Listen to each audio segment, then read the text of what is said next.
الجبال بسا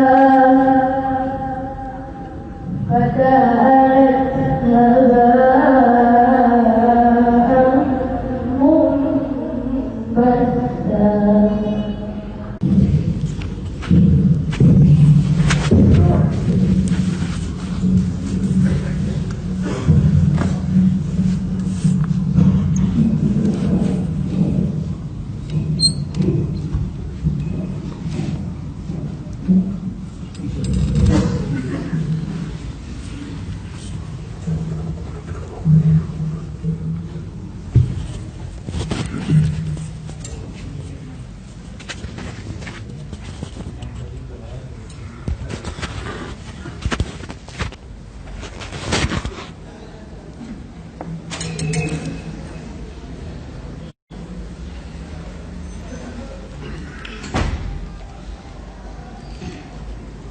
الحمد لله وكفى وسلام على عباده الذين اصطفى أما بعد أعوذ بالله من الشيطان الرجيم بسم الله الرحمن الرحيم لقد كان لكم في رسول الله أسوة حسنة سبحان ربك رب العزة عما يصفون وسلام على المرسلين والحمد لله رب العالمين. اللهم صل على سيدنا محمد وعلى آل سيدنا محمد وبارك وسلم. ہمارے آقا اور سردار حضرت محمد مصطفیٰ احمد مجتبیٰ صلی اللہ علیہ وسلم کو اللہ رب العزت نے انسانیت کے لیے ایک نمونہ بنا کر بھیجا ہے.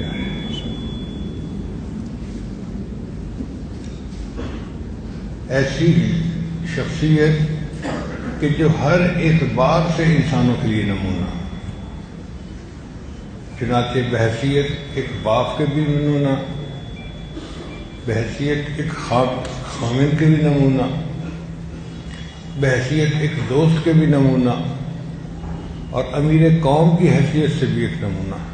جس زاویے سے دیکھا جائے نبی علیہ السلام کی مبارک زندگی ایک کامل نمونہ نظر آتی ہے.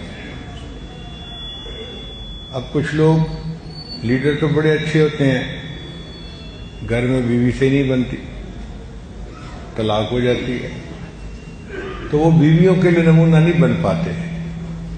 مگر نبی علیہ السلام کی مبارک شخصیت کو جس انداز سے دیکھا جائے ہر زاویے سے آپ نمونہ نظر آتے ہیں.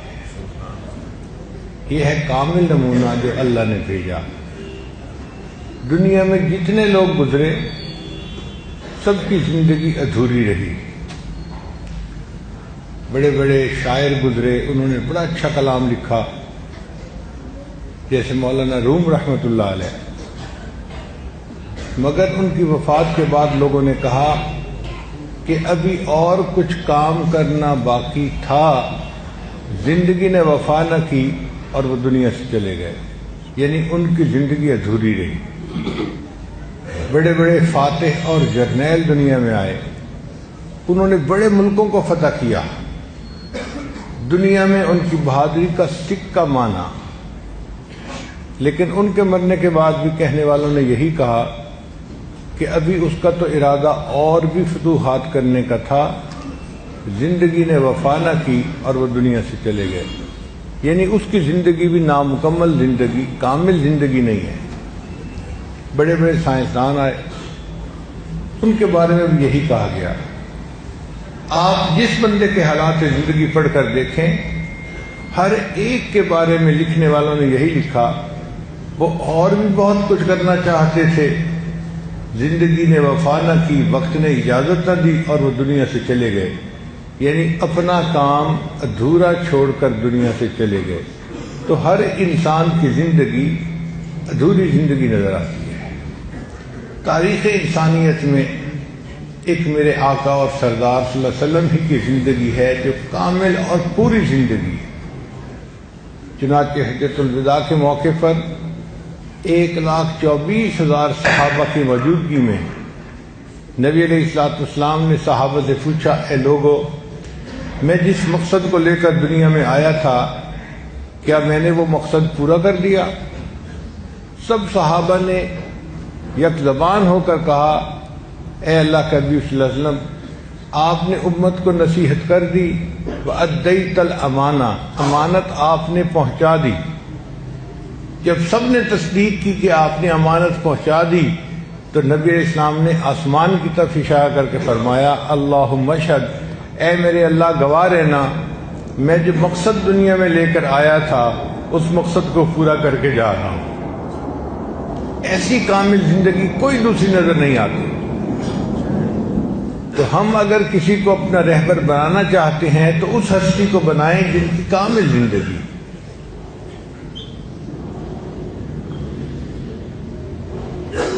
میرا قائد ہے وہ زندگی پیغام تھا جس کا، محمد نام تھا جس کا، محبت کام تھا جس کا، وہ رفتہ رفتہ جس نے قوم کو منزل عطا کر دی، کلی آغاز تھی جس کی، چمن انجام تھا جس کا۔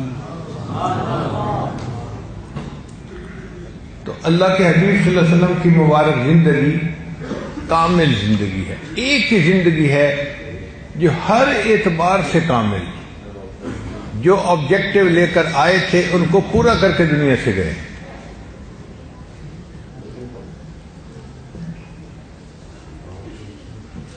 پھر دوسری بات، اللہ نے اپنے محبوب صلی اللہ علیہ وسلم کو اخلاق عظیمہ عطا فرمائے تھے۔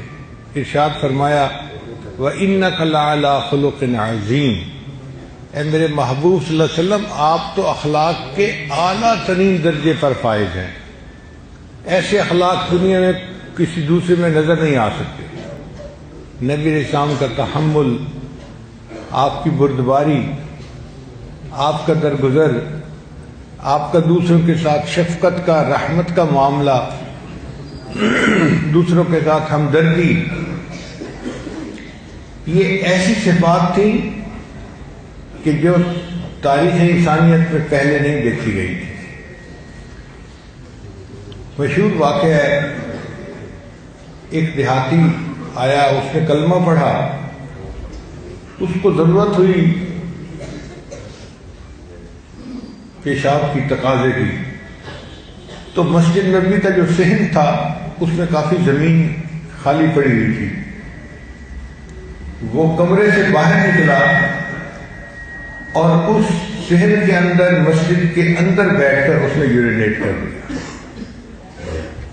اب جب وہ پیشاب کر رہا تھا تو صحابہ نے دیکھا تو انہوں نے چاہا کہ اس کو ٹوکیں، نبی صاحب نے منع فرما دیا کہ اس حال میں اس کو ڈسٹرب نہ کرو۔ اب وہ بندہ جب اپنی ضرورت سے فارغ ہو کے آیا تو نبی علیہ الصلوۃ والسلام نے اسے تانا نہیں دیا، اسے شرمندہ نہیں کیا، رسوا نہیں کیا، اسے پیار سے سمجھایا کہ دیکھو ہر بندہ چاہتا ہے کہ اس کا گھر صاف ستھرا ہو، اللہ تعالیٰ بھی چاہتے ہیں کہ اس کے گھر کو پاک صاف رکھا جائے، تو اللہ کے گھر کے اندر اس طرح گندگی کا پھیلانا اچھا نہیں ہے۔ ان کو جب احساس ہوا، انہوں نے ریئلائز کیا تو وہ حیران ہو گئے، اے اللہ کے میں نے اتنی بڑی غلطی کر لی۔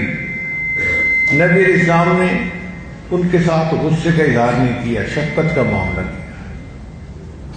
وہ کچھ دیر کے بعد واپس جانے لگے، نبی علیہ السلام نے دیکھا کہ اس کے پاس سواری نہیں، تو نبی علیہ السلام نے اس کو سواری تحفے کے طور پر، ہدیے کے طور پر دے دی۔ وہ اور متاثر ہوا۔ پھر وہ جب اپنی بستی میں پہنچا تو وہاں جا کر اس نے اپنے بستی والوں کو پکارا، اے میرے چچا، اے میرے ماموں، اے فلاں، اے فلاں۔ لوگوں نے کہا کیا ہو گیا، تم نے کبھی اس طرح آوازیں نہیں دی، آج کیوں دے رہا ہے؟ اس نے کہا کہ میں نے ایک ایسے شخصیت کو دیکھا ہے کہ دنیا میں اتنے اچھے اخلاق والی شخصیت کوئی ہو نہیں سکتی۔ پھر اس نے پورا واقعہ سنایا۔ اس واقعے کو سن کر اس بستی کے شاید 300 سے زیادہ لوگ آئے اور کلمہ پڑھ کر مسلمان ہو گئے۔ ایسے اخلاق عظیمہ اللہ نے اپنے محبوب صلی اللہ علیہ وسلم کو عطا فرمائے۔ ایک دفعہ میرا واسطہ ایک انگریز سے پڑ گیا، وہ پہلے سے انتظار میں تھا کہ کوئی مسلمان مجھے ملے تو میں اس کے ساتھ بحث کروں. شاید ایئرپورٹ پہ کہیں بیٹھے تھے لاؤنج میں، تو وہ آ کے میرے پاس بیٹھ گیا. مجھے کہتا ہے تمہیں پتہ ہے کہ اسلام تلوار کے زور پر پھیلا؟ تو میں نے اس سے پوچھا کہ وہ کیسے؟ کہتے ہیں کہ مسلمانوں کے پیغمبر اسلام کے گرد کچھ تلوار کے ماہر جنگجو قسم کے نوجوان اکٹھے ہو گئے تھے اور ان لوگوں نے تلوار کے زور پہ پوری دنیا میں اسلام کو پھیلا دیا. تو میں نے کہا اچھا مجھے یہ بتاؤ کہ وہ جو چند نوجوان جنگجو اکٹھے ہو گئے تھے ان کو کس تلوار نے اکٹھا کیا تھا؟ تھوڑی دیر تو سوچتا رہا، پھر کہتے ہیں کہ وہ تو مسلمانوں کے پیغمبر کے اخلاق سے مطمئن ہو کر متاثر ہو کر قریب ہوئے تھے. میں نے کہا اصل میں یہ اخلاق کی تلوار تھی جس نے دلوں کو فتح کر لیا تھا. چنانچہ سیدہ شریف اللہ فرماتی ہیں فتحت المدینہ بالاخلاق، نبی علیہ السلام کے اخلاق نے مدینہ کے لوگوں کے دلوں کو فتح کر لیا تھا. جو دلوں کو فتح کر لے وہی فاتح زمانہ. تو نبی علیہ السلام نے دلوں کو فتح کر لیا تھا. یہ فتوحات کی اصل وجہ تھی، اخلاق حمیدہ، اخلاق عظیمہ. چنانچہ حدیث پاک میں آتا ہے کہ ایک آدمی تھا جس کے پاس بیت اللہ کی چابی ہوتی تھی، اس کا نام تھا عثمان. جب نبی اسلام نے ہجرت فرمانی تھی تو آپ صلی اللہ علیہ وسلم نے اسے کہا کہ بھائی میرا دل چاہتا ہے کہ میں بیت اللہ کے اندر داخل ہو کر اللہ کی عبادت کروں، تو آپ بیت اللہ کا دروازہ کھول دیں. اس نے کہا میں نہیں کھولتا. نبی علیہ السلام نے کئی بار کہا مگر وہ اپنی ضد کے اوپر قائم رہا. تو نبی علیہ السلام نے ارشاد فرمایا عثمان ایک وقت آئے گا جس پوزیشن میں تم کھڑے ہو اس پوزیشن میں میں کھڑا ہوں گا، اور آج جس پوزیشن میں میں کھڑا ہوں اس میں تم کھڑے ہوگے. یعنی چابی میرے ہاتھ میں ہوگی، تمہارے ہاتھ خالی ہوں گے. تو عثمان کو غصہ آ گیا، یہ کیسے ہو سکتا ہے کہ میرے ہاتھ سے چابی کسی اور کے ہاتھ میں چلی جائے. تو نبی علیہ السلام نے ہجرت فرمائی.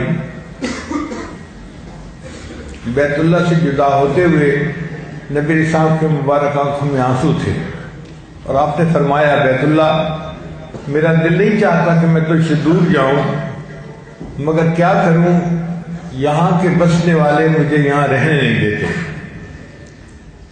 اب اللہ کی شان دیکھیے کہ جب بیت اللہ فتح ہوا تو اس وقت سارے رؤسائے قریش حرم میں موجود تھے اور سب سر جھکائے بیٹھے تھے کہ نبی علیہ السلام اس وقت فاتح کی حیثیت سے وہاں تھے. تو آپ صلی اللہ علیہ وسلم نے عثمان کو بلایا. عثمان آ گیا.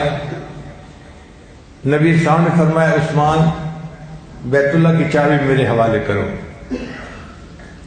اب وہ انکار نہیں کر سکتا تھا، اس نے بیت اللہ کی چابی دے دی. نبی علیہ السلام نے بیت اللہ کا دروازہ کھلوایا اور اس کے اندر تشریف لے گئے اور اپنے رب کا شکر ادا کیا. نبی علیہ السلام کے ساتھ حضرت ابوبکر صدیق بھی تھے، حضرت عمر لانو بھی تھے، عثمان غنی بھی تھے، علی لانو بھی تھے، حضرت عباس لانو بھی تھے. یہ سب حضرات ساتھ ساتھ تھے.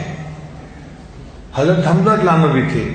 اور ان میں سے ہر صحابی کا دل چاہ رہا تھا کہ کاش جب دروازہ بند ہو تو نبی علیہ السلام چابی میرے حوالے کر دے، مجھے بیت اللہ کا کنجی بردار ہونے کی سعادت نصیب ہو جائے.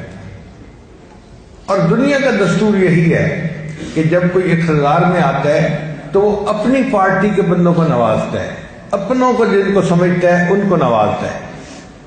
تو نبی علیہ السلام نے دروازہ بند کروایا اور چابی ان صحابہ میں سے کسی کو نہیں دی.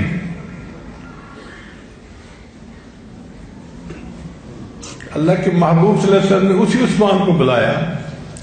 عثمان اس وقت کو یاد کرو جب میں نے تمہیں کہا تھا کہ جس حال میں تم کھڑے ہو اس حال میں کھڑا ہوں گا، اور جس میں میں کھڑا ہوں اس حال میں تم کھڑے ہوگے. عثمان میرے اللہ نے وعدہ کو پورا کر دیا. آج چابی میرے ہاتھ میں ہے اور تم خالی ہاتھ میرے سامنے کھڑے ہو، مگر عثمان تم نے جو میرے ساتھ کیا میں تمہارے ساتھ نہیں کروں گا۔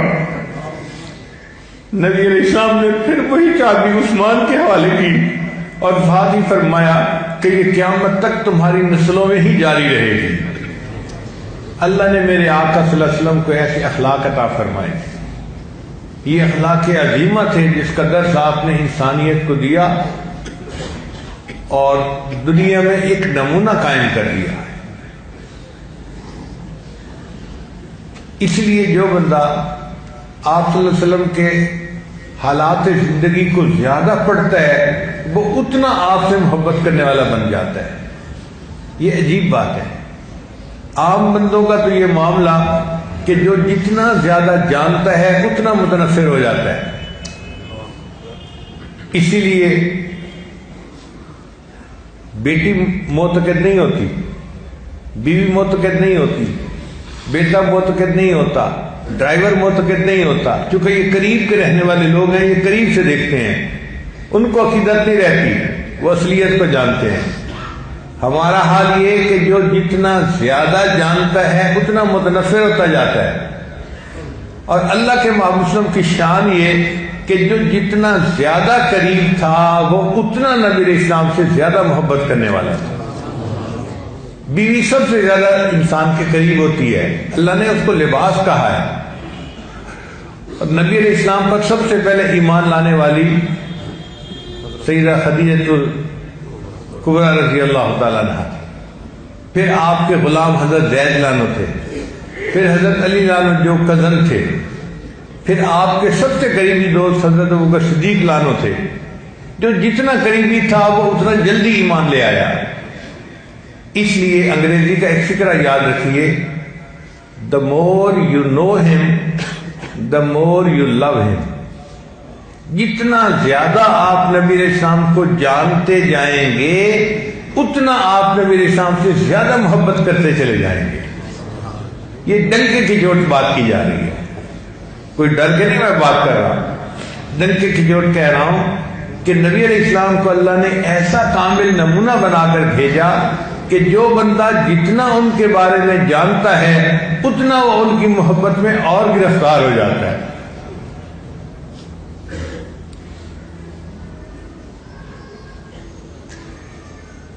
کچھ سال پہلے کی بات ہے، ایک عیسائی نے ایک کتاب لکھی، انگریز مورخ تھا، اس نے کتاب لکھی a ranking of the most influential personalities in history, کہ تاریخ کے اندر جو بڑی مؤثر شخصیات گزری ہیں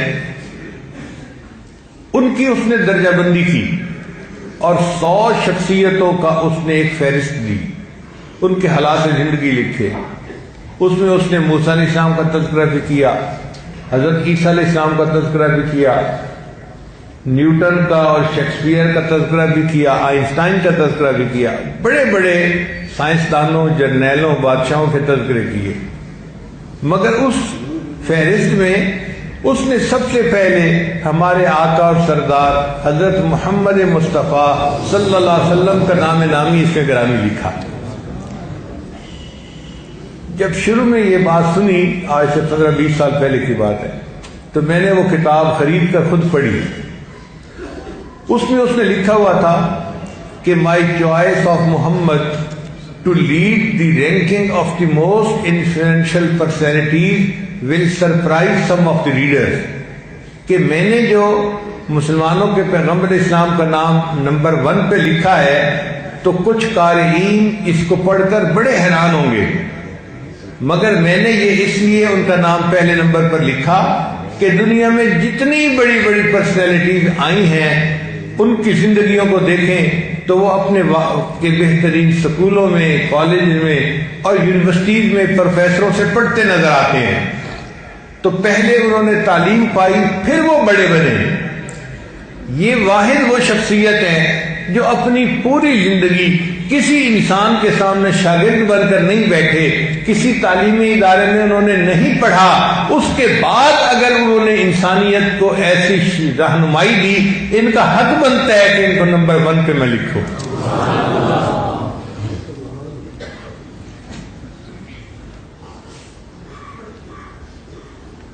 تو نبی علیہ السلام کی مبارک زندگی کو دیکھ کر کافر لوگ بھی اس بات پہ مجبور ہیں کہ ان کو نمبر 1 پہ اپنی کتابوں میں لکھیں، اس لیے کہ نبی علیہ السلام انسانیت کے لیے کامل نمونہ تھے۔ امی و دقیق دان عالم، بے سایہ و صاحبان عالم، دیکھنے میں ان پڑھ تھے مگر کائنات کے سب سے بڑے دقیقہ دان تھے، نقطہ شناس تھے، اور بے سایہ تھے مگر پوری کائنات کے لیے صاحبان کی حیثیت رکھتے تھے۔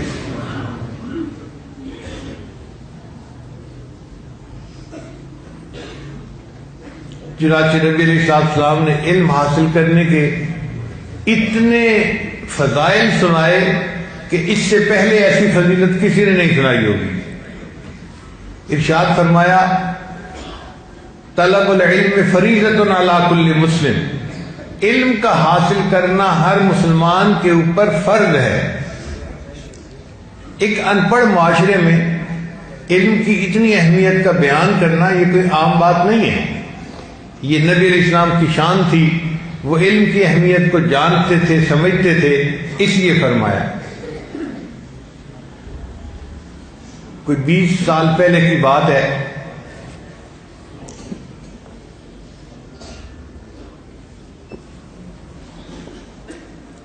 ہم نے ایک مینجمنٹ کا کورس کیا، اس میں مختلف فیکٹریز کے جنرل مینیجرز تھے، بڑے پڑھے لکھے لوگ تھے، انجینئر تھے سب، کوئی 50 کے قریب لوگ تھے، سیمینار تھا، اور اس میں جو لیکچر دینے والا آدمی آیا تھا اس کا نام تھا مسٹر براڈی، جرمن تھا۔ اس نے بتایا کہ میں 9 یونیورسٹیوں کا وزٹنگ پروفیسر ہوں، یعنی دنیا کی 9 مختلف یونیورسٹیوں میں جا جا کر میں لیکچر دیتا ہوں، میرے مینجمنٹ کے اوپر لیکچر کتنے پسند کیے جاتے ہیں۔ تو خیر ہم نے بھی وہ سیمینار اٹینڈ کیا۔ اس سیمینار کے شروع میں اس نے تمہید یوں باندھی کہ ایک زمانہ تھا لوگ سمجھتے تھے کہ طالب علمی کے زمانے میں پڑھنا ہوتا ہے اور پھر سکول کالج سے نکلنے کے بعد پھر کام کرنا ہوتا ہے، پھر پڑھنے کی کوئی ضرورت نہیں ہوتی۔ آج سائنسی ترقی بہت عروج پر ہے اور یورپین کمیونٹی اس نتیجے پر پہنچی ہے کہ انسان کو یونیورسٹی کالج سے نکلنے کے بعد بھی پڑھنا پڑتا ہے۔ آپ جاب کر رہے ہیں، آپ پروفیشنل نالج اپنا امپروو کریں گے تو چلیں گے، ورنہ آپ تقاضے پورے نہیں کر سکیں گے۔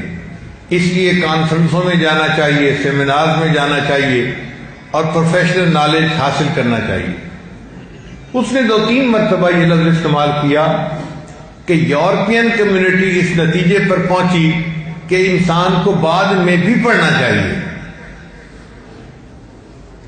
تو میں نے ہاتھ کھڑا کیا کہ میں کوئی بات شیئر کرنا چاہتا ہوں۔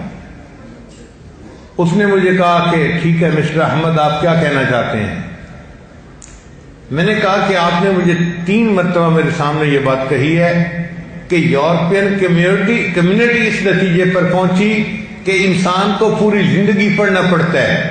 یہ یورپین کمیونٹی کا آئیڈیا نہیں ہے، یہ آئیڈیا کسی اور کا ہے۔ وہ حیران ہو گیا، مجھے کہتے ہیں آپ کیا کہنا چاہتے ہیں؟ میں نے کہا کہ میرے آقا صلی اللہ علیہ وسلم کی ایک حدیث مبارکہ ہے، اطلب العلم من المہد الی اللحد، لوگوں پنگھوڑے سے لے کر قبر میں جانے تک علم حاصل کرو۔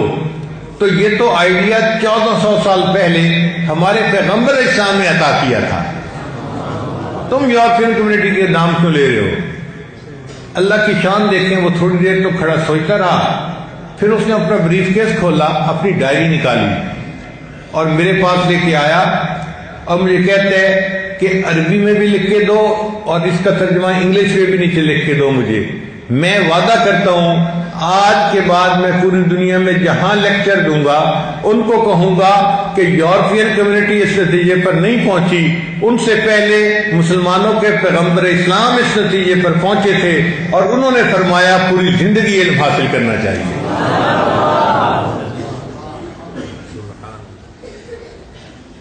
تو اللہ نے اپنے حبیب صلی اللہ علیہ وسلم کو ایک کامل نمونہ بنا کر بھیجا، ہر اعتبار سے، جس زاویے سے دیکھیں گے، جس اینگل سے دیکھیں گے، آپ کو نبی علیہ السلام ایک کامل نمونہ نظر آئیں گے۔ اور پھر آپ کے اخلاق حمیدہ تو ایسے ہیں کہ انسان حیران ہی رہ جاتا ہے۔ اس لیے اللہ رب العزت نے اپنے محبوب صلی اللہ علیہ وسلم کی شان کو خود بلند فرمایا، ارشاد فرمایا وَرَفَعْنَا لَكَ ذِكْرَكَ، اے میرے محبوب صلی اللہ علیہ وسلم ہم نے آپ کے ذکر کو بلند کیا۔ اب سوچنے کی بات ہے کہ جس کے ذکر کو اللہ بلند کرے ان کا ذکر دنیا میں کتنا بلند ہوگا۔ اسی لیے تو نبی علیہ السلام سے اپنے بھی محبت کرتے ہیں مسلمان بھی اور کافر بھی، عیسائی، یہودی، بلکہ ہندو، سکھ، انہوں نے بھی نعتیں لکھی ہیں نبی اسلام کی شان میں، کتابیں لکھی گئی ہیں نبی اسلام کی شان میں جو کافروں نے لکھی ہیں۔ اللہ نے ایسا ذکر بلند کیا کہ پوری دنیا ان کی عظمت کا اعتراف کرتی ہے۔ آج چونکہ ذرا سائنسی زمانہ ہے، نوجوان سائنسی بات کو جلدی سمجھتے ہیں، تو میں اسی بات کو ذرا اس انداز سے سمجھاتا ہوں کہ دیکھیے اذان جب بلند ہوتی ہے تو نبی علیہ السلام کا ذکر بلند ہو رہا ہوتا ہے، اشہد ان محمد رسول اللہ، مؤذن کہتے ہیں نا، تو نبی علیہ السلام کے ذکر کو بلند کرتے ہیں نا۔ اب ذرا سنیے کہ پوری دنیا میں جو ملک مشرق میں ہے نا اس کا نام ہے فجی، اس کو مشرق دنیا کہتے ہیں، سب سے پہلے سورج وہاں طلوع ہوتا ہے، تو پوری دنیا میں سب سے پہلے فجر کا وقت فجی میں ہوتا ہے۔ اب جب وقت ہو گیا تو ایک ملک میں اذان دیتے دیتے آدھا گھنٹہ لگ جاتا ہے، اس مسجد میں اذان، پھر اس میں اذان، پھر اس میں اذان، پھر اس میں اذان، تو پورے ملک میں آدھے گھنٹہ تقریباً اذانیں ہوتی رہتی ہیں فجر کی۔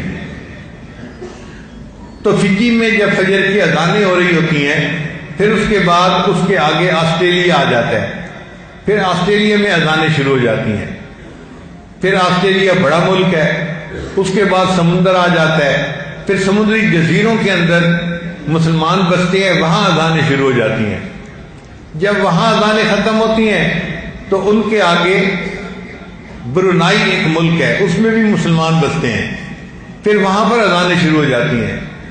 پھر جب برونائی سے آگے ٹائم بڑھتا ہے تو ملیشیا میں اذانیں شروع ہو جاتی ہیں، پھر ملیشیا میں اذانیں ختم ہوتی ہیں تو انڈونیشیا میں اذانیں شروع ہو جاتی ہیں، پھر انڈونیشیا میں اذانیں ختم ہوتی ہیں تو سنگاپور میں اذانیں شروع ہو جاتی ہیں، پھر جب سنگاپور کے مسلمان اذانیں مکمل کرتے ہیں اس کے بعد برما میں اذانیں شروع ہو جاتی ہیں، پھر برما میں اذانیں ختم ہوتی ہیں تو بنگلہ دیش میں اذانیں، پھر بنگلہ دیش کے بعد ہندوستان کے اندر اذانیں شروع ہو جاتی ہیں۔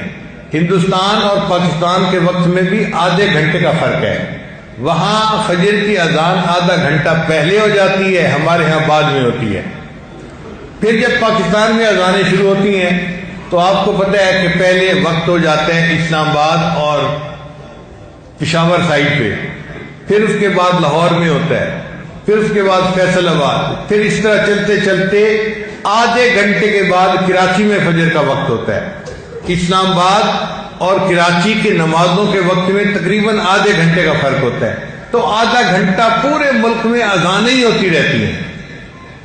پھر جب پاکستان میں اذانیں ختم ہوتی ہیں تو ایک گھنٹے کا فرق ہے دبئی میں، وہاں اذانیں شروع ہو جاتی ہیں۔ جتنی ایمریٹس ہیں، دبئی، شارجہ، فلاں فلاں، ان سب میں اذانوں کا وقت ہو جاتا ہے اور ایک گھنٹہ وہاں اذانیں ہوتی رہتی ہیں۔ جب وہاں وقت ختم ہوتا ہے تو سعودی عرب میں فجر کا وقت ہو جاتا ہے، وہاں اذانیں شروع ہوتی ہیں۔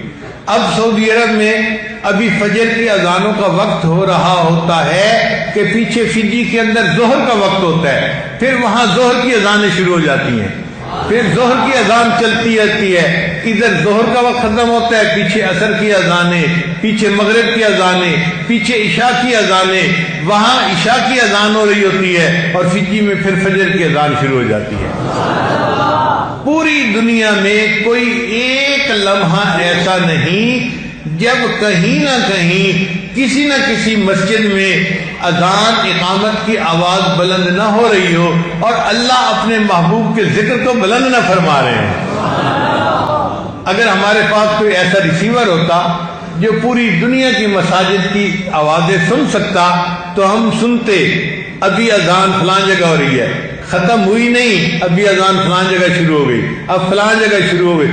24 گھنٹے میں ایک لمحہ ایسا نہیں بنتا کہ دنیا میں اذان کہیں نہ ہو رہی ہو اور نبی علیہ السلام کے ذکر کو اللہ بلند نہ فرما رہے ہیں۔ اللہ فرماتے ہیں وَرَفَعْنَا لَكَ ذِكْرَكَ، اے میرے محبوب ہم نے آپ کے ذکر کو بلند کیا۔ جب اللہ نے ذکر بلند کیا تو سوچئے کیا بلندی اللہ نے عطا فرمائی ہوگی۔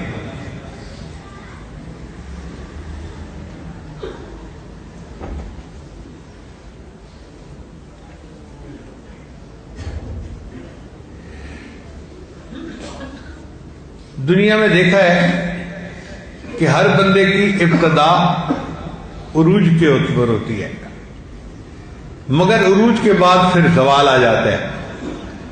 سورج کو دیکھیے، صبح طلوع ہوتا ہے، پھر اس کی گرمی جو ہے نا وہ زور پکڑ جاتی ہے، دوپہر کے وقت عروج ہوتا ہے اس کا، پھر اس کے بعد زوال کا وقت شروع ہو جاتا ہے، اور زوال کے بعد ایک وقت آتا ہے کہ سورج غروبی ہو جاتا ہے۔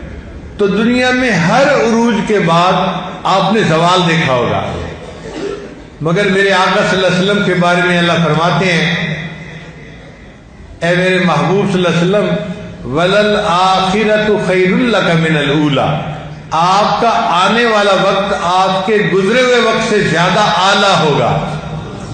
چنانچہ میرے آقا کے بچپن سے آپ کا لڑکپن اعلیٰ، آپ کے لڑکپن سے آپ کی جوانی اعلیٰ، اور آپ کی جوانی سے آپ کا بڑھاپا اعلیٰ، اور آپ کے دنیا میں رہنے سے قبر میں تشریف لے جانا اعلیٰ، اور قبر میں رہنے سے قیامت کے دن اللہ کے سامنے پیش ہونا اس سے بھی اعلیٰ۔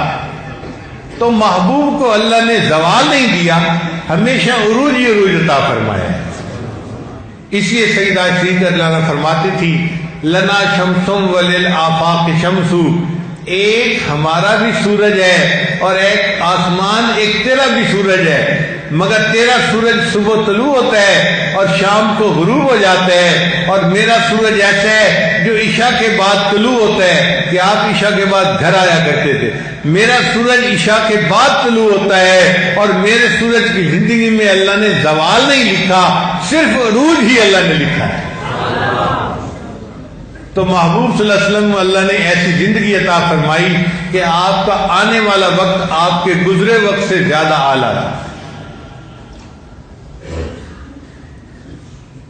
پھر نبی علیہ السلام کو اللہ نے ایک اور بات فرمائی کہ اے میرے محبوب صلی اللہ علیہ وسلم عسیٰ ان یبعثک ربک مقاما محمودا، اللہ آپ کو مقام محمود عطا فرمائے گا۔ یہ مقام محمود کا ملنا ایک عجیب نعمت ہے۔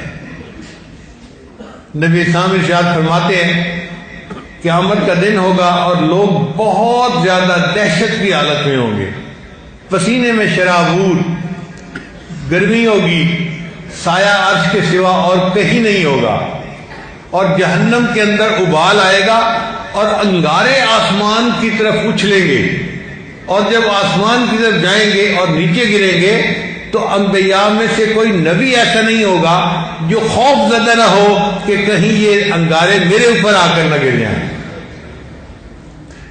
امام غزالی رحمۃ اللہ لکھتے ہیں کہ لوگوں کے اوپر اتنا خوف ہوگا ان کے بالوں کی جڑ سے پسینے کا قطرہ نکلنے کی بجائے خون کے قطرے نکل رہے ہوں گے، اتنا خوف ہوگا۔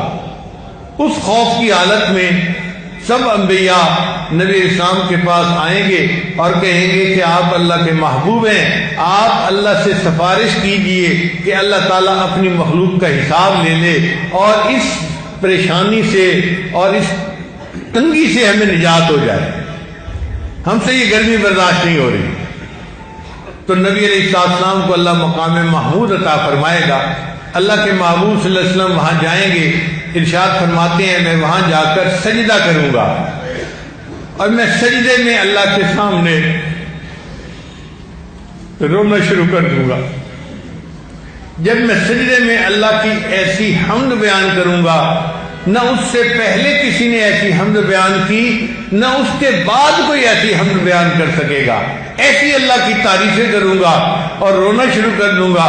اللہ فرمائیں گے اے میرے محبوب ارفع راسک، اپنا سر اٹھائیے، سل توتا، آپ جو مانگیں گے میں آپ کو عطا کروں گا۔ تو نبی علیہ السلام فرماتے ہیں پھر میں اپنا سر اٹھاؤں گا اور میں عرض کروں گا اے اللہ آپ کے بندے اس وقت بہت مشکل حالات میں ہیں، آپ ان کا حساب لیجئے تاکہ یہ اس گرمی سے نجات پائیں اور ان کو آپ جنت کی جگہ عطا فرمائیں۔ اللہ فرمائیں گے اچھا میرے محبوب حساب کے لیے کسی کو پیش کیجئے۔ علماء نے کتابوں میں لکھا ہے کہ نبی علیہ السلام حضرت صدیق لانو کو کہیں گے ابو بکر آگے بڑھو اور اپنی زندگی کا حساب پیش کرو۔ ابو بکر صدیق لانو پہلے عرض کریں گے اے اللہ کے حبیب صلی اللہ علیہ وسلم میں تو مسلمان بڑی عمر میں جا کر ہوا، بہتر یہ ہوتا کہ آپ کسی ایسے بندے کو پیش کرتے جو بچپن سے مسلمان ہوا اور پوری زندگی اس نے اسلام میں گزاری۔ نبی اسلام پھر فرمائیں گے نہیں ابو بکر تم ہی آگے بڑھو۔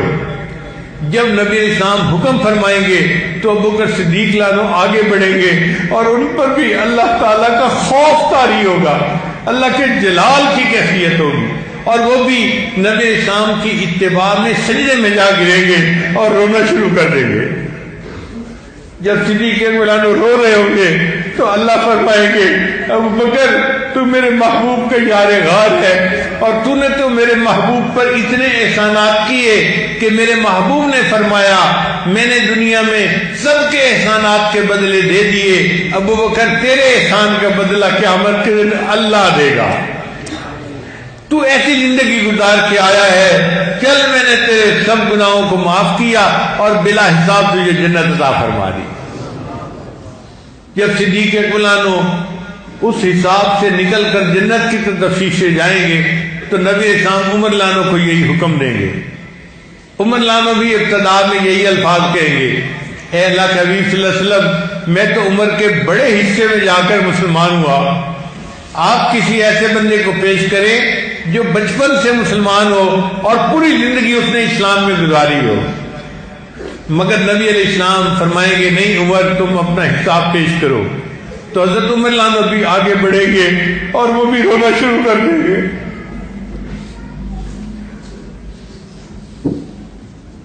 جب وہ رو رہے ہوں گے اللہ فرمائیں گے عمر تم روتے ہو، تم نے تو ایسی زندگی گزاری کہ تم میرے محبوب کی مراد تھے، مراد مصطفیٰ تھے، اور تمہاری وجہ سے اسلام کو شان و شوکت ملی اور اسلام کو تم نے دنیا کے اندر مضبوط کر دیا، جما دیا۔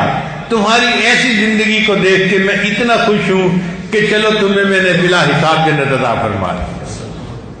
پھر نبی علیہ السلام حضرت عثمان غنی لانو کو حکم فرمائیں گے، حضرت عثمان غنی لانو رونا شروع کر دیں گے کہ میں کیسے حساب اللہ کے سامنے پیش کروں۔ جب عثمان غنی لانو روئیں گے تو اللہ تعالیٰ فرمائیں گے عثمان تو نے ایسی زندگی گزاری کہ ایک مرتبہ عید کا دن تھا اور میرے محبوب صلی اللہ علیہ وسلم عید کی نماز پڑھنے کے لیے جا رہے تھے تو عائشہ صدیقہ رضی اللہ تعالی عنہا نے کہا کہ اے اللہ کے حبیب صلی اللہ علیہ وسلم عید کا دن ہے، کچھ پیسے دے دیجئے، ہم کچھ گروسری منگا لیں، کھانا بنائیں گے، آج ہم بھی کھائیں گے اور مدینہ کی بیوائیں بھی آئیں گی اور یتیم بچے بھی آئیں گے، ان کو بھی کھانا کھلائیں گے۔ تو نبی علیہ السلام نے جواب دیا تھا کہ میرے پاس تو کچھ پیسہ نہیں دینے کے لیے، تو وہ خاموش ہو گئی۔ اب نبی علیہ السلام عید کی نماز پڑھنے کے لیے چلے گئے، جب واپس تشریف لائے تو حیران، گھر میں کھانا بنا ہوا ہے، گھر والے بھی کھا رہے ہیں اور مہمان عورتیں یتیم بچے سب کھانا کھا رہے ہیں۔ تو نبی علیہ السلام نے سیدہ صدیقہ سے پوچھا کہ یہ کھانا کیسے یہاں پکا اور کیسے آیا؟ انہوں نے کہا اے اللہ کے حبیب صلی اللہ علیہ وسلم جب آپ تشریف لے گئے تو سیدنا عثمان غنی لانو نے ایک اونٹ گروسری سے بھرا ہوا آپ کی ہر بیوی کے گھر ہدیہ اور تحفہ بھیجا ہے۔ ہمارے گھر بھی ایک اونٹ سامان سے لدا ہوا آیا اب اس سامان سے ہم نے کھانا بنایا ہے، ہم بھی کھا رہے ہیں اور آنے والے مہمانوں کو بھی کھلا رہے ہیں۔ نبی اسلام کا دل اتنا خوش ہوا کہ نبی اسلام نے دعا دی، یا رحمان سہل الحساب علی عثمان، اے رحمان قیامت کے دن عثمان کے حساب کو آسان فرما دینا۔ اللہ فرمائیں گے میرے محبوب نے آپ کے بارے میں یہ دعا کی، چل میں نے آپ کے حساب کو آسان کیا اور آپ کو بلا حساب جنت عطا فرما دی۔ پھر سیدنا علی لانو اللہ کے سامنے پیش ہوں گے اور اللہ تعالیٰ ان کے نام مال کو دیکھ کے اتنے خوش ہوں گے، اتنے خوش ہوں گے، کتابوں میں لکھا ہے اللہ کا جلال اللہ کے جمال میں بدل جائے گا اور اللہ باقی ساری مخلوق کا حساب جلال کے ساتھ جمال کے ساتھ لیں گے، خوشی کے ساتھ لیں گے، نرمی کے ساتھ لیں گے۔ اور اللہ تعالیٰ اتنے خوش ہوں گے، اتنے خوش ہوں گے کہ نبی علیہ السلام کی امت کے بڑے بڑے گناہگاروں کی بھی بخشش فرما دیں گے۔ حدیث پاک میں آتا ہے اللہ تعالیٰ نبی علیہ السلام کے امتی کو بلائیں گے اور اس کے گرد رحمت کی چادر کا پردہ ڈال دیں گے، پھر اس کو گنوائیں گے، تو نے یہ گناہ کیا، وہ تسلیم کرے گا، تو نے یہ گناہ کیا، تو نے یہ گناہ کیا، یہ ساری زندگی کے گناہ گنوائیں گے، حتیٰ کہ اس بندے کو یہ گمان ہونے لگے گا کہ آج میں جہنم میں بھیجا جاؤں گا۔ جب بہت ڈر جائے گا نا کہ میں آج جہنم میں بھیجے جاؤں گا، اللہ فرمائیں گے دیکھ ہم نے دنیا میں بھی تیرے گناہوں پہ پردہ ڈالے رکھا، آج بھی تیرے گناہوں پہ پردہ ڈالتے ہیں۔ اللہ اس کے گناہوں کو نیکیوں میں تبدیل کر دیں گے۔ اس کے بعد جب رحمت کی چادر اللہ ہٹائیں گے تو مخلوق دیکھے گی اس بندے کے نام اعمال میں کوئی گناہ ہی درج نہیں ہوگا، تو لوگ سمجھیں گے شاید انبیاء میں سے کوئی بڑا نبی ہوں گے یا اولیاء میں سے کوئی بڑے ولی ہوں گے کہ جس کی زندگی میں کوئی گناہ ہی نہیں، حالانکہ وہ ایک گناہگار امتی ہوگا، اللہ کی رحمت سے اس کی بخشش ہو چکی ہوگی۔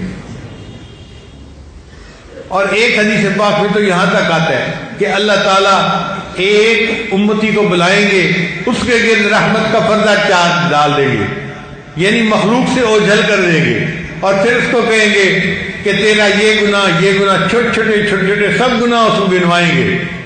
اب وہ دل میں ڈر رہا ہوگا کہ میرے تو چھوٹے چھوٹے گناہ پیش ہو رہے ہیں، میرے گناہ تو بڑے بڑے ہیں، ان کا تذکرہ ہی نہیں ہو رہا۔ جب اللہ سارے چھوٹے چھوٹے گناہ اس کو گنوائیں گے تو تھوڑی دیر کے لیے اللہ تعالیٰ خاموش ہو جائیں گے۔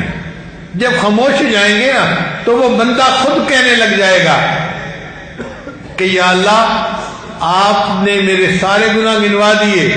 اللہ فرمائیں گے ہاں ہم نے گنوا بھی دیے اور ہم نے تیرے گناہوں کو نیکیوں میں بھی تبدیل کر دیا۔ تو وہ بندہ کہے گا اللہ ابھی تو میرے بہت سارے گناہ باقی ہیں، اور وہ خود اپنے بڑے بڑے گناہ گنوانا شروع کر دے گا۔ تو اللہ مسکرا پڑیں گے کہ پہلے چپ رہا اور جب پتہ چلا کہ گناہ نیکیوں میں تبدیل ہو گئے تو اب بڑے گناہ بھی گنوا رہا ہے۔ اب اس کے گناہوں کو اللہ نیکیوں میں تبدیل کر کے پھر پردہ ہٹائیں گے اور مخلوق کہے گی کہ نبی علیہ السلام کا یہ کیسا امتی تھا جس نے زندگی میں کبھی گناہ ہی نہیں کیا تھا۔ یوں اللہ تعالیٰ اپنے محبوب صلی اللہ علیہ وسلم کی امت کے ساتھ رحمت کا معاملہ فرمائیں گے اور قیامت کے دن ان کے گناہوں پہ پردے ڈال دیں گے۔ یہ امت کو نعمت کیوں ملے گی؟ نبی علیہ السلام کی صدقے ملے گی، ان کی شفاعت سے ملے گی۔ چنانچہ نبی علیہ السلام نے ارشاد فرمایا کہ اللہ رب العزت نے ہر نبی علیہ السلام کو ایک ایسی دعا مانگنے کا اجازت دی، اختیار دیا کہ جیسی دعا مانگی جائے گی ویسے قبول کر لی جائے گی۔ تو صحابی نے پوچھا اے اللہ کے نبی صلی اللہ علیہ وسلم کیا ہر نبی نے دعا مانگی؟ تو نبی صاحب نے فرمایا ہاں ہر نبی نے دعا مانگی۔ اس نے پوچھا اے اللہ کے نبی صلی اللہ علیہ وسلم آپ نے بھی دعا مانگی؟ تو نبی علیہ السلام نے فرمایا نہیں میں نے وہ دعا نہیں مانگی، میں نے اس دعا کو اپنے پاس ریزرو کے طور پہ رکھ لیا ہے، اور قیامت کے دن جب میری امت کا حساب ہوگا اس وقت میں وہ دعا مانگوں گا اور اپنی پوری امت کو لے کے جنت میں جاؤں گا۔ یہ نبی علیہ السلام کی رحمت للعالمین ہی ہے جس کے صدقے امت کو اللہ تعالیٰ قیامت کے دن رحمت کے ساتھ مغفرت فرما دیں گے۔ مغفرت کے واقعات حدیث میں پڑھتے ہیں، حیران ہو جاتے ہیں۔ ایک حدیث مبارکہ میں ہے کہ قیامت کے دن ساری مخلوق اللہ کے سامنے کھڑی ہوگی اور ان کے درمیان میں اللہ تعالیٰ حضرت آدم علیہ السلام کو لمبا کر دیں گے۔ انہوں نے سب کپڑے پہنے ہوں گے اور جیسے کھجور کا درخت ہوتا ہے نا کہ لمبا تنا اور اوپر اس کے پتے ہوتے ہیں، ایسے حضرت آدم علیہ السلام لمبا قد ہوگا اور سب کپڑے پہنے ہوں گے، اور آدم علیہ السلام ساری مخلوق کو دیکھ رہے ہوں گے، کیونکہ وہ ساری مخلوق کے باپ ہیں، والد ہیں، تو اللہ ان کو سارا منظر دکھائیں گے۔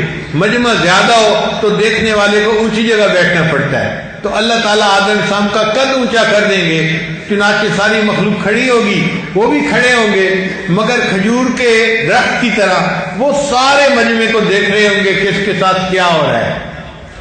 نبی علیہ السلام کے ایک امتی کا حساب کتاب ہوگا۔ اب اس امتی کے گناہ زیادہ ہوں گے اور نیکیاں کم ہوں گی،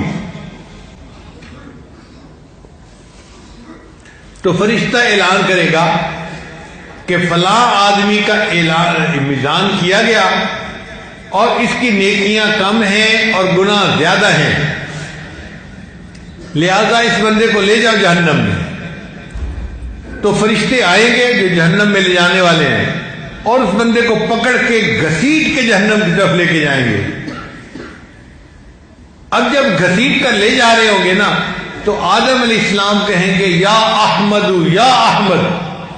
نبی علیہ السلام کا نام قیامت کے دن احمد ہوگا، نبی علیہ السلام کو پکاریں گے۔ نبی علیہ السلام جہاں بھی ہوں گے آپ فرمائیں گے لبیک یا ابو البشر، اے بشر کے والد لبیک میں حاضر ہوں۔ تو حضرت آدم علیہ السلام ان کو بتائیں گے کہ دیکھو آپ کے ایک امتی کو فرشتے جہنم کی طرف کھینچ کے لے جا رہے ہیں۔ نبی علیہ السلام جب یہ بات سنیں گے تو آپ سب کھڑے ہو جائیں گے۔ حدیث کے الفاظ تو یہ ہیں کہ آپ اپنی تہبند کو کس کے باندھ لیں گے۔ عربوں میں جب کسی بڑے کام کا ارادہ بندے نے کرنا ہوتا تھا نا تو وہ اپنی چادر کس کے باندھتے تھے کہ مجھے جاتے ہوئے کوئی رکاوٹ پیش نہ آئے۔ تو نبی علیہ السلام اپنی چادر کو کس کر باندھیں گے اور ان فرشتوں کے پیچھے تیزی کے ساتھ چلیں گے۔ وہ فرشتے اس بندے کو کھینچ کے لے جا رہے ہیں، کھینچ کے لے جا رہے ہیں۔ تو نبی علیہ السلام ان فرشتوں کو کہیں گے اے فرشتوں رک جاؤ رک جاؤ رک جاؤ۔ وہ فرشتے نہیں سنیں گے، کہیں گے نحن غلاظ شداد، ہم تو غلاظ اور شداد ہیں، سخت گیر ہیں، ہم نہیں کسی کی بات سنتے، ہم وہ کرتے ہیں جو ہمیں اللہ نے حکم دیا۔ جب فرشتے رکنے سے باز نہیں آئیں گے اور اس کو لے کے جا رہے ہوں گے تو حدیث پاک میں آتا ہے اللہ کے حبیب صلی اللہ علیہ وسلم عرش کی طرف دیکھیں گے اور اپنی مبارک داڑھی کو پکڑ کر عرش کی طرف دیکھ کر عرض کریں گے اللہ کیا آپ نے میرے ساتھ وعدہ نہیں کیا تھا کہ میں تمہیں اور تمہارے ساتھ ایمان والوں کو قیامت کے دن رسوا نہیں کروں گا۔ یوم لا یخزی اللہ النبی والذین آمنوا معہ، اللہ آپ نے میرے ساتھ تو یہ وعدہ فرمایا تھا۔ جب نبی علیہ السلام یہ فرمائیں گے تو عرش کے اوپر سے آواز آئے گی اے فرشتوں رک جاؤ، اطیعوا محمدا، اور محمد صلی اللہ علیہ وسلم جو کہہ رہے ہیں ان کے حکم کو مانو۔ چنانچہ فرشتے رک جائیں گے اور اس بندے کو جہنم نہیں لے جائیں گے، اس کو پھر واپس وہ میزان پر لے آئیں گے اور اس کی دوبارہ اعمال کی جو ہے وہ حساب شروع ہوگا، مگر پھر گناہ زیادہ ہوں گے اور نیکیاں کم ہوں گی۔ اب جب نیکیاں کم ہوں گی تو نبی علیہ الصلوۃ والسلام اپنے پاس سے ایک کاغذ کا چھوٹا سا پرچہ نکالیں گے اور وہ پرچہ اس کے نیکیوں کے نام اعمال میں ڈال دیں گے۔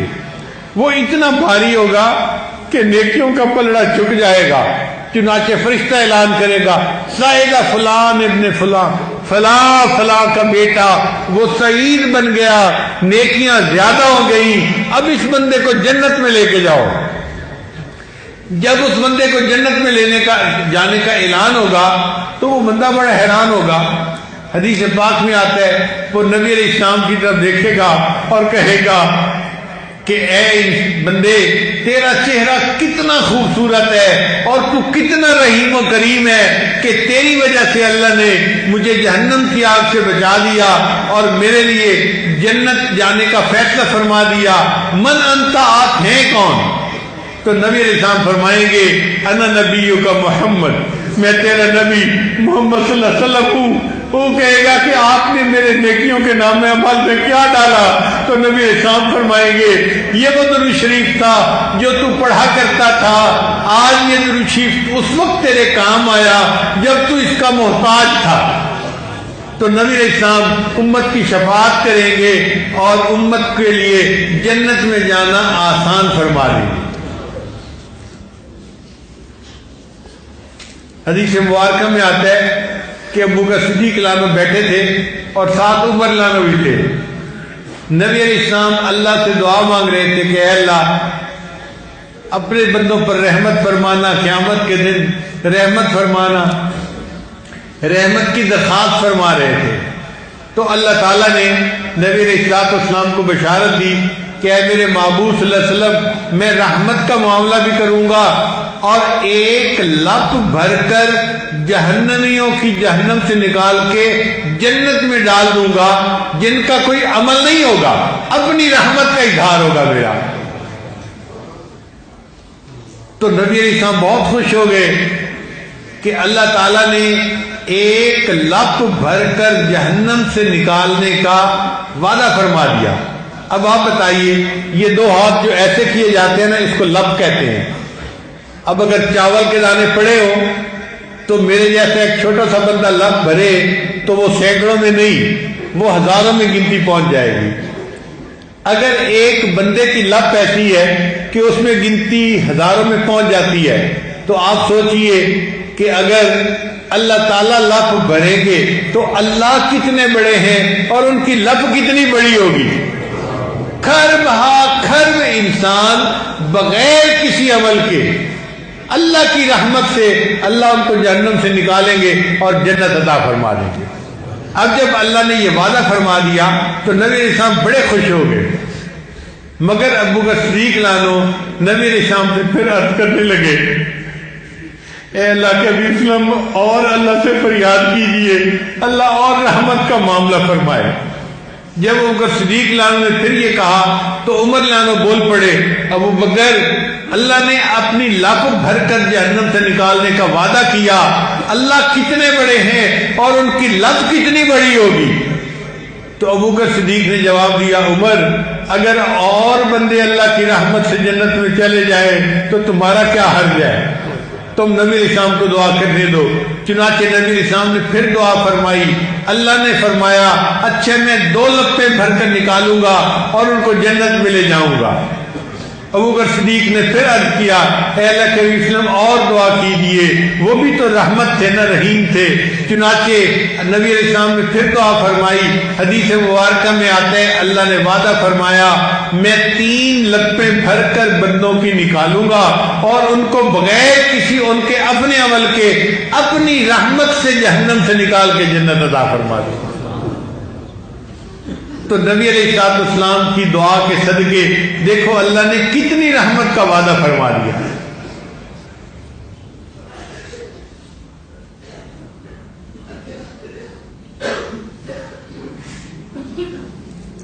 پھر اللہ رب العزت نے قرآن مجید کی آیت اتاری وَلَسَوْفَ يُعْتِيكَ رَبُّكَ فَتَرْضَىٰ. اے میرے محبوب صلی اللہ علیہ وسلم اللہ آپ کو اتنا عطا کریں گے کہ آپ راضی ہو جائیں گے. اللہ آپ کو اتنا عطا کریں گے کہ آپ راضی ہو جائیں گے. میرے حضرت رحمۃ اللہ اس کا ترجمہ یوں فرمایا کرتے تھے کہ جب کوئی بندہ کسی کو دے رہا ہو نا اور زیادہ برتن میں کوئی چیز ڈال دے تو وہ کہتے ہیں بس بس بس، یعنی دودھ ڈالنے والے نے اتنا دودھ ڈالا کہ اب دودھ گرنے کے قریب ہو گیا تو لینے والا کہتا ہے بس بس بس. تو حضرت فرماتے تھے فترضا کا یہ معنی ہے اے میرے محبوب اللہ آپ کو اتنا عطا کریں گے کہ آپ ہی بس بس کرنے لگ جائیں گے، اتنا عطا کریں گے کہ آپ ہی بس بس کریں گے. تو جب یہ آیت اتری تو نبی علیہ السلام بڑے خوش. صحابی نے پوچھا اے اللہ کے حبیب صلی اللہ علیہ وسلم آپ اتنے خوش کیوں محسوس ہو رہے ہیں؟ نبی اسلام نے فرمایا اللہ نے وعدہ فرما لیا ہے کہ وہ مجھے اتنا دیں گے کہ میں راضی ہو جاؤں گا، اور میں تمہیں بتا دوں میں اس وقت تک راضی نہیں ہوں گا جب تک میرے آخری امتی کو بھی اللہ جنتی عطا فرما دیں گے۔ جس محبوب کی شفقت اور رحمت امت پر اتنی ہے، جو راتوں کو رویا کرتے تھے امت کے لیے اور دعائیں کیا کرتے تھے، ہم اس جو ہے وہ نبی رحمت کی سیرت کو کیا بیان کر سکتے ہیں؟ بس اتنا سا ہے کہ ہم نے اپنا نام لکھوانے کے لیے یہ نبی علیہ السلام کا تذکرہ کر دیا۔ شاعر کہتا ہے ما ان مدحت محمدا بمقالتی لیکن مدحت مقالتی بے محمدہ، کہ میں نے نبی علیہ السلام کا تذکرہ کر کے اپنے مقالہ میں کوئی نبی کی شان کو بلند نہیں کیا، بلکہ محبوب کا تذکرہ کر کے میں نے تو اپنے مقالے کی شان کو بڑھا لیا ہے۔ تو نبی علیہ السلام کا تذکرہ کر کے ہم نے تو اپنے آپ کو، جیسے ہوتا ہے نا لہو لگا کے شہیدوں میں شامل ہونے والی بات، وہ والی بات کر لی ہے، کیونکہ ربیع الاول مہینے میں نبی علیہ السلام کی سیرت کے بارے میں باتیں ہوتی ہیں، تو ہمارے بیانات کا ایک سلسلہ چل رہا تھا، اکثر و بیشتر بیان اللہ کی رحمت، اللہ کی محبت اور توبہ استغفار اور اس کے اوپر تھے۔ تو آج دل میں خیال آیا کہ کیوں نہ ہم یہاں پر نبی رحمت کے بارے میں، ان کی سیرت مبارکہ میں بارے میں کچھ بات کر کے اپنا نام بھی نبی علیہ الصلوۃ والسلام سے محبت رکھنے والوں میں، کرنے والوں میں شامل کروا لیں۔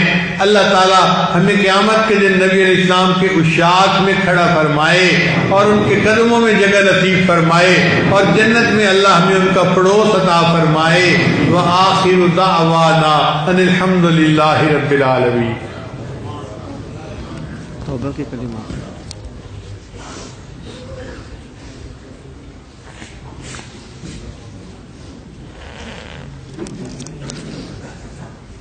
دعا سے پہلے توبہ کے کلمات پڑھائے جائیں گے۔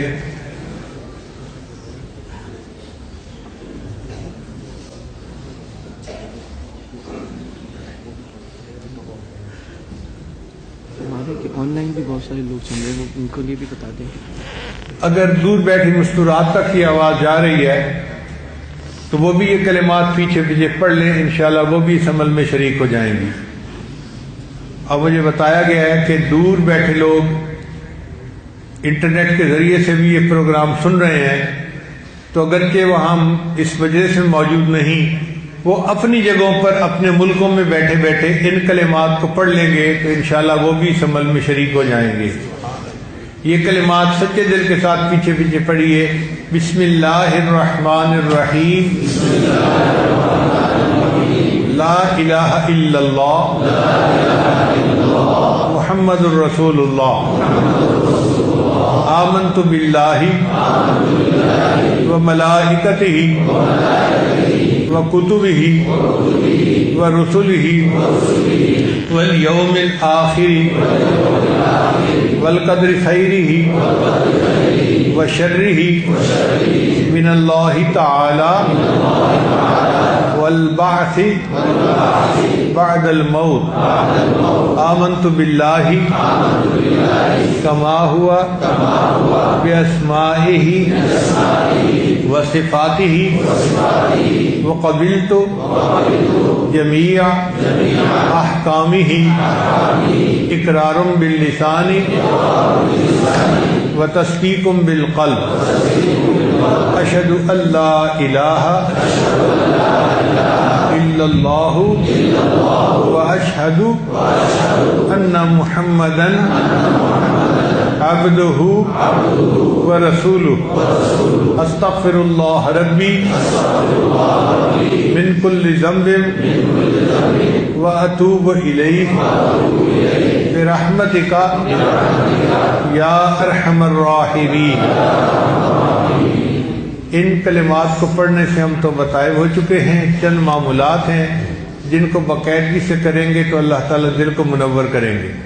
پہلا عمل ہے 100 مرتبہ استغفار صبح شام پڑھنا، استغفر اللہ ربی من کل ذنب واتوب الیہ۔ دوسرا عمل 100 مرتبہ درود شریف صبح شام پڑھنا، اللہم صلی علی سیدنا محمد وعلی آل سیدنا محمد وبارک وسلم۔ تیسرا عمل قرآن مجید کی تلاوت روزانہ کرنا، ایک پارہ کریں تو بہت اچھا، مشکل ہو تو آدھا پارہ صحیح، اور مشکل ہو تو 1 پاؤ پڑھ لیں، اور مشکل ہو تو 1 صفحہ ہی پڑھ لیں، مگر پڑھیں ضرور۔ کوئی زندگی کا دن قرآن مجید کی تلاوت کے بغیر نہیں گزرنا چاہیے۔ ہم نے ایسے لوگ دیکھے ہیں جو ڈیلی اخبار پڑھتے ہیں، اور خدا کے بندے قرآن مجید کو اتنا تو درجہ دیں جتنا دوسرے لوگ اخبار کو درجہ دیتے ہیں۔ ہم قرآن مجید کھولے بغیر پورا دن گزار بیٹھتے ہیں، یہ اچھی عادت نہیں ہے۔ ہر روز تلاوت ہونی چاہیے تاکہ ہمارا دل قرآن مجید کے نور سے منور ہو۔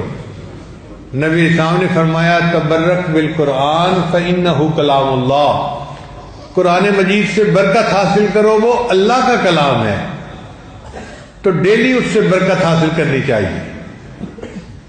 چوتھی چیز ہے چلتے پھرتے لیٹے بیٹھے ہر وقت دل میں اللہ کو یاد کرنا۔ دست بکار دل بیار، ہاتھ کام کاج میں مشغول اور دل اللہ کی یاد میں مشغول۔ ہتھ کارول دل یارول، ہاتھ کام کاج میں لگے ہوں اور دل اللہ کو یاد کر رہا ہو۔ اور 5ویں چیز ہے مراقبہ، اور مراقبے کا طریقہ یہ ہے کہ انسان تھوڑی دیر کے لیے ساری دنیا کے باتوں سے فارغ ہو کے جب نماز پڑھے تو مصلی پہ بیٹھ کے قبلہ رو ہو جائے، یکسو ہو جائے اور اللہ سے اپنی تار جوڑ لے، اور یہ محسوس کرے کہ اللہ کی رحمت آ رہی ہے، میرے دل میں سما رہی ہے، میرے دل کی ظلمت اور سیاہی دور ہو رہی ہے، اور میرا دل اللہ اللہ اللہ یہ میرا دل کہہ رہا ہے۔ انشاءاللہ 10-15 منٹ کا یہ مراقبہ دل کو منور کرے گا اور آپ اللہ کی محبت میں اضافے کو خود محسوس کریں گے۔ ابھی ہم دعا سے پہلے تھوڑی دیر مراقبے کی مشق کر لیتے ہیں، لہذا جتنے حضرات ہیں یا دور بیٹھی خواتین ہیں آنکھوں کو بند کر لیں، سر کو جھکا لیں اور اپنی تار اللہ سے جوڑ لیں اور محسوس کریں کہ دل اللہ اللہ کہہ رہا ہے اور میں سن رہا ہوں۔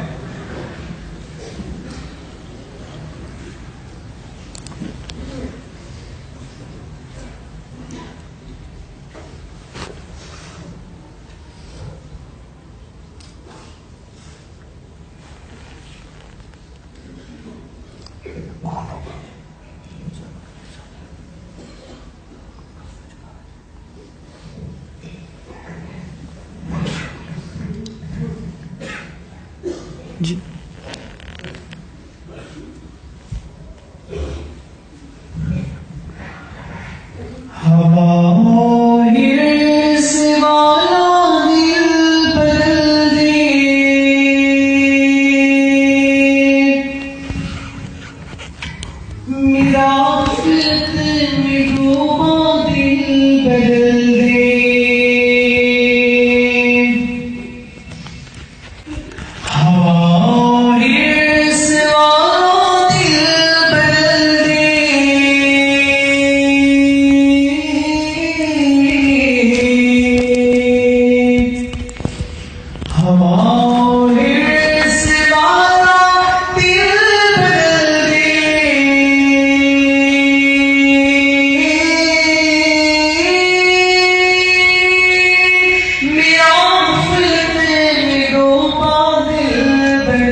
خدایا فضل فرما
لا الہ الا اللہ محمد رسول اللہ.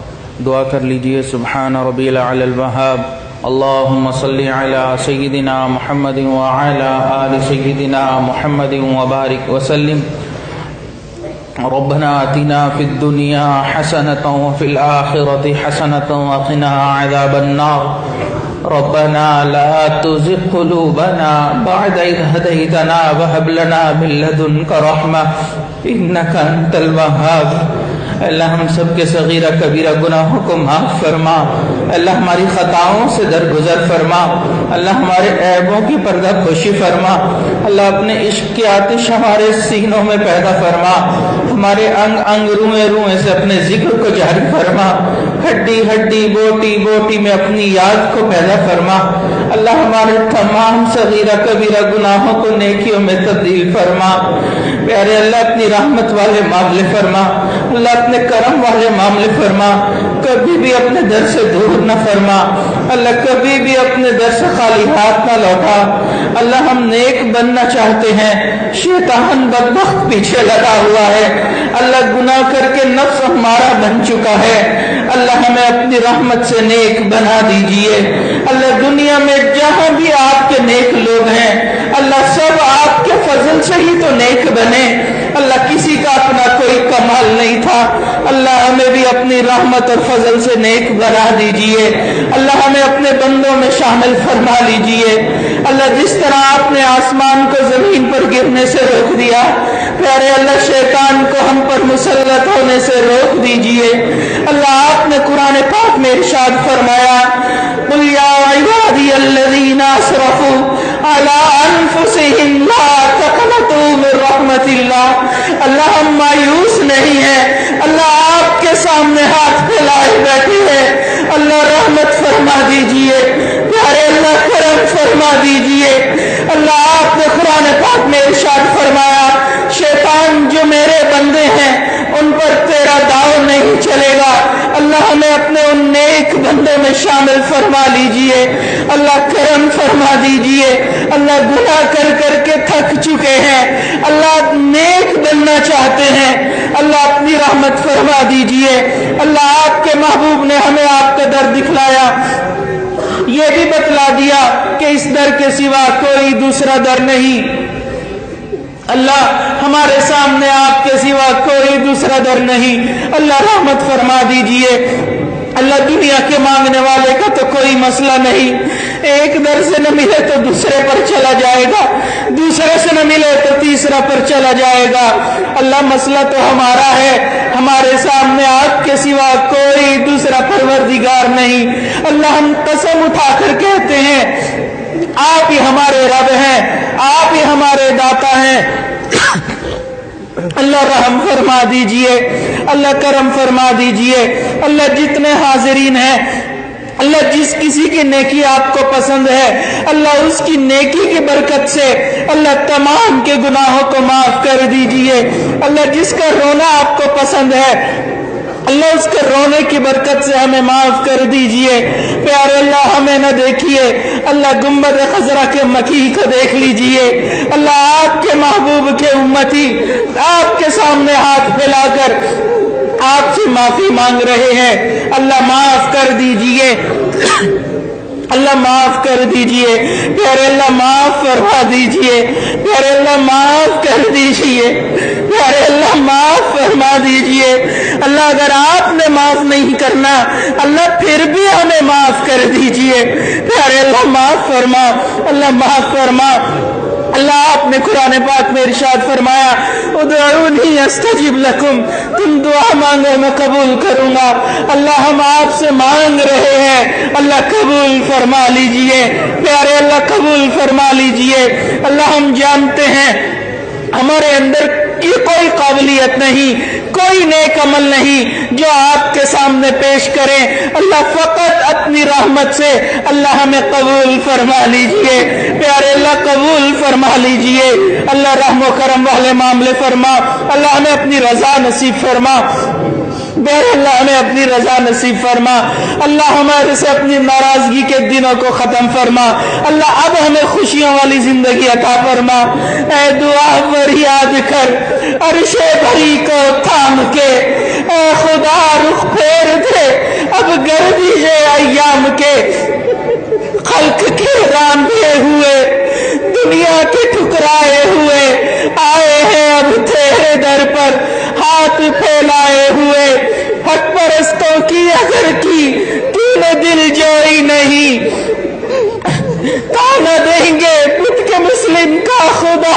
کوئی نہیں خار ہے بدکار ہے ڈوبے ہوئے ذلت میں خار ہے بدکار ہے ڈوبے ہوئے ذلت میں ہے جو بھی ہے آقا تیرے محبوب کی امت سے اللہ جیسے بھی ہے آپ کے محبوب کے امتی ہے اللہ آپ کو آپ کے محبوب کے آنسوؤں کا واسطہ اللہ آپ کو امتی کی صداؤں کا واسطہ اللہ ہماری ان صداؤں کو سن کر قبول فرما لیجئے اللہ ہمیں معاف کر دیجئے پیارے اللہ معاف کر دیجئے اللہ مجمع میں کتنے چھوٹے ہیں اللہ آپ کو ان کی معصومیت کا واسطہ اللہ آپ جیسے بھی مانتے ہیں اللہ ہم آپ کو منانے کو تیار ہے لیکن اللہ بس آپ ہم سے راضی ہو جائیے پیارے اللہ راضی ہو جائیے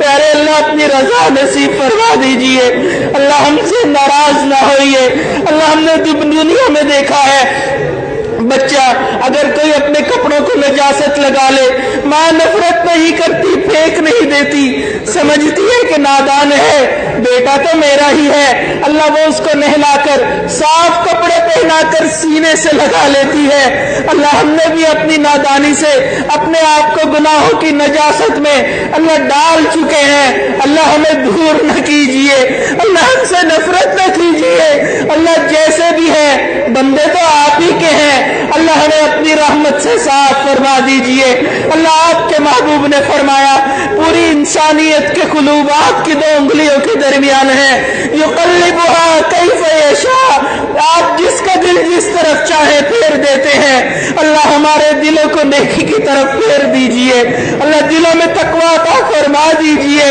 اللہ آپ کے محبت کے بنا بھی کیا جینا اللہ اب تو زندگی میں اپنی محبت عطا فرما دیجئے اللہ کب تک دنیا کی محبتیں لے کر گھومیں گے اللہ کب تک غیروں کی محبتیں لے کر زندگی گزاریں گے اللہ اپنی محبت عطا فرما دیجئے پیارے اللہ اپنی محبت عطا فرما دیجئے اے اللہ رات کے اس وقت میں دنیا کے بادشاہوں نے اپنے دروازے بند کر لیے آپ کا دروازہ تو اب بھی کھلا ہے اللہ آپ کے فقیر بندے آپ کے سامنے آپ کو منانے کے لیے حاضر ہیں اللہ مان جائیے پیارے اللہ مان جائیے پیارے اللہ مان جائیے اللہ ہمیں معاف کر دیجئے پیارے اللہ معاف فرما دیجئے اللہ اس سے پہلے کہ ہماری ظاہر کی آنکھیں بند ہو جائے اللہ من کی آنکھیں کھلنے کی توفیق عطا فرما اللہ اس سے پہلے کہ لوگ ہمیں کلمہ پڑھائیں اللہ اپنے اختیار سے کلمہ پڑھنے کی توفیق عطا فرما اور اس سے پہلے کہ لوگ ہمیں غسل دیں اللہ غسل توبہ کی توفیق عطا فرما اللہ اس سے پہلے کہ لوگ ہمیں کفن پہنائیں اللہ ہمیں تقوی کی پوشاک پہننے کی توفیق عطا فرما اللہ اس سے پہلے کہ ہماری نماز جنازہ پڑھی جائے اللہ ہمیں نماز کی حضوری نصیب فرما سجدے کا سرور نصیب فرما رات کے آخری پہر کے مناجات کی لذت نصیب فرما اللہ اس سے پہلے کہ لوگ ہمیں قبر میں لٹا دیں اللہ ہمیں قبر کی تیاری کرنے کی توفیق عطا فرما اللہ ہماری قبر کو پہلے سے ہی جنت کے باغوں میں شامل فرما اے اللہ اس سے پہلے کہ قیامت والے دن آپ کے سامنے پیشی ہو۔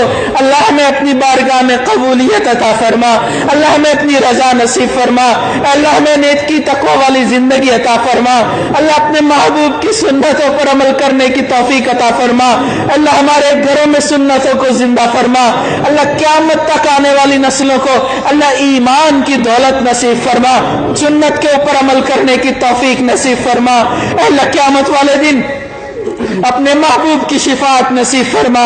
اللہ ہم دنیا میں ایسے وقت میں پیدا ہوئے آپ کے محبوب کی زیارت نہ کر سکے، اللہ بہت دل چاہتا ہے ان زلفوں کو دیکھیں جسے آپ نے واللیل کہا، ان آنکھوں کو دیکھیں اللہ جو خوبصورت تھی، اللہ وہ چہرہ کتنا پیارا تھا، آسمان کی طرف اٹھتا تھا۔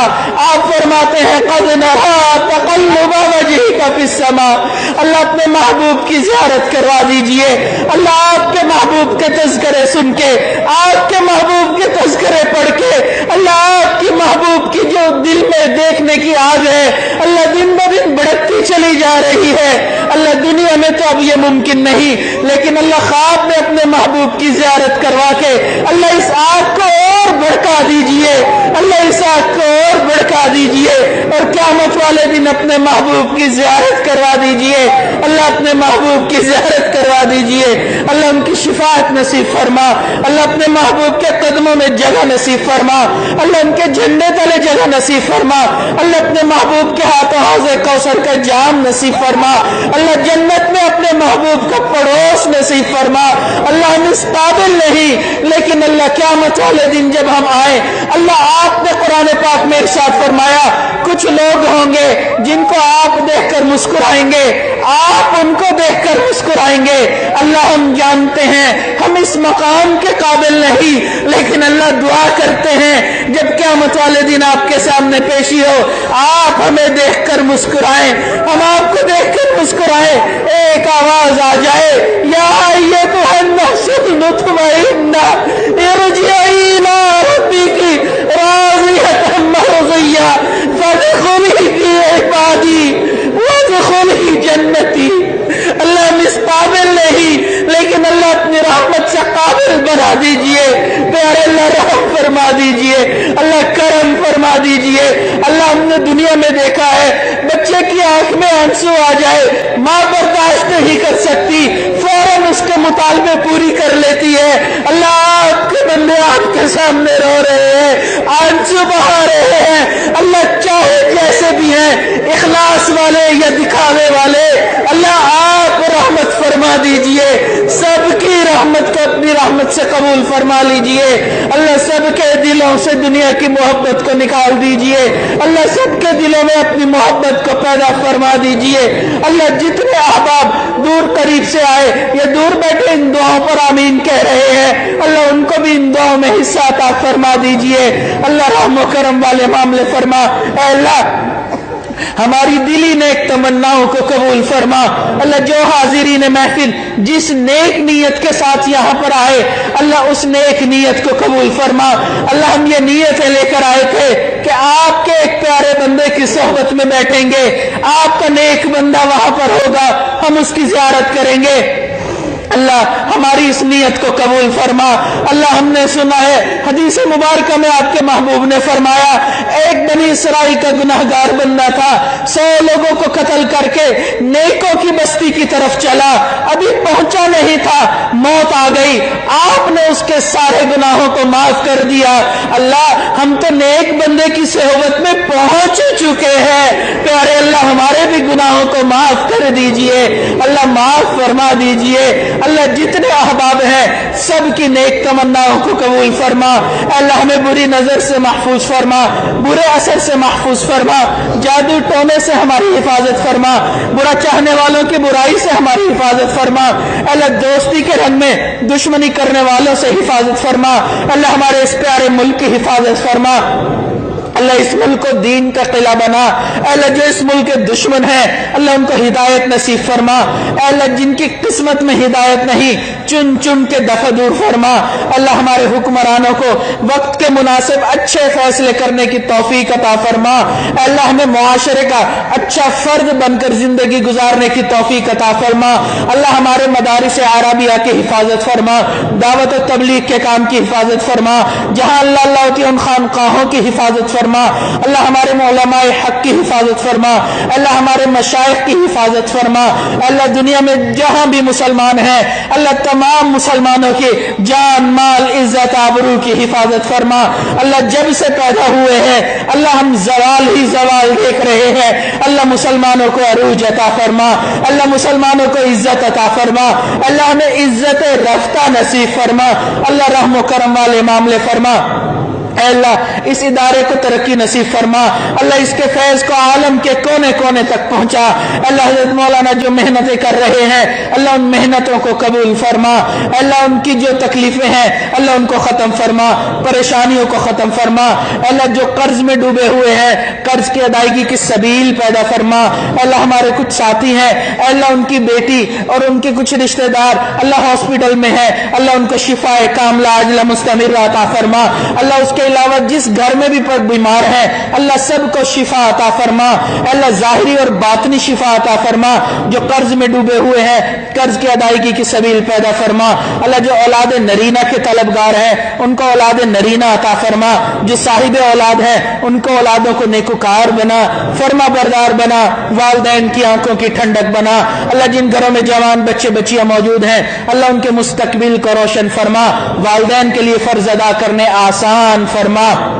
اے اللہ ہمارے عزیز و اقارب مشائخ جو فوت ہو گئے اللہ ان کی مغفرت فرما.